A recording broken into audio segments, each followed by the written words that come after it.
One of my friends told me I used one word more than any other over the last 4 years.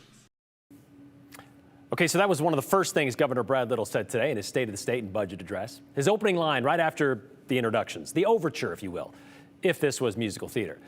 There was some sort of theater, of course, and sticking with that theme, this is what is called building the suspense, because unless you watch the State of the State address today, you probably don't know what Governor Little's most used word was. It was historic, he said. His most used word was historic. And on that note, we decided to go back in history, like over the last 4 years or so, to the 4 other State of the State addresses, to see what else might have had you saying today, where have I heard that before? Mr. Speaker, Pro Tem, Madam President, honored legislators, Mr. Chief Justice, members of the judiciary, my fellow constitutional members, my fellow Idahoans, my family, friends, and my fellow Idahoans. I can tell you with confidence, the state of our state is strong. The state of the state is strong. Idaho's economy is stronger than ever before. Legislators, I look forward to working with you to achieve our shared vision of making Idaho the best place possible to live for this generation and future generations of Idahoans. From the beginning, I stated that my goal is to make Idaho the place where we all have the best possible opportunity to thrive and where our children and grandchildren choose to stay and for those that left to choose to return. From the beginning, my goal as governor has been to make Idaho the place where we can all have the opportunity to thrive, where our children and grandchildren choose to stay, and for the ones who have left to choose to return.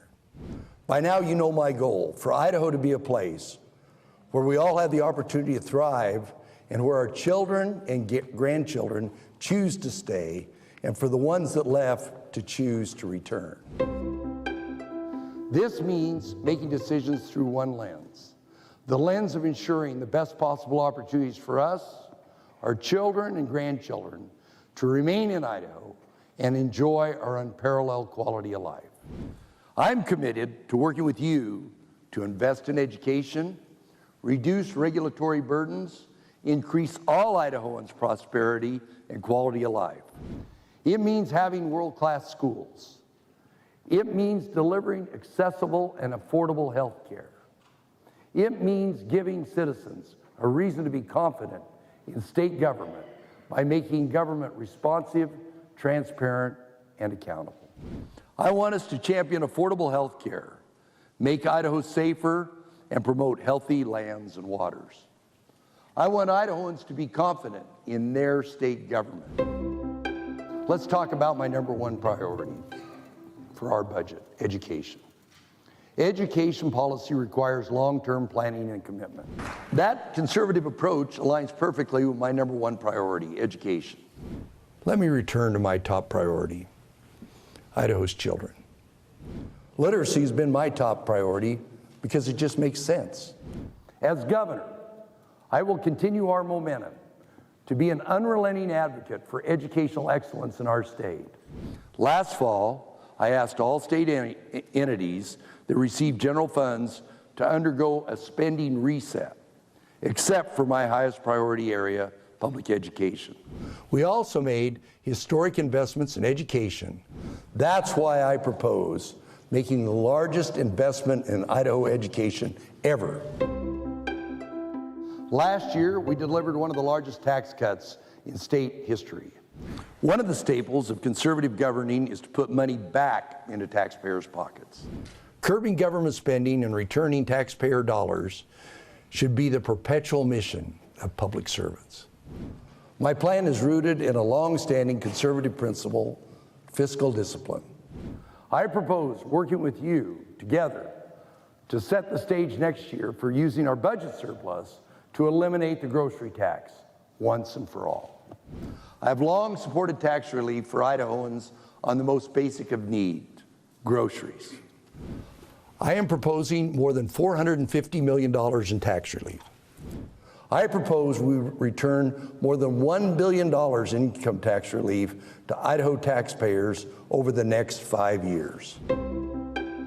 Idaho is ready to lead. My friends,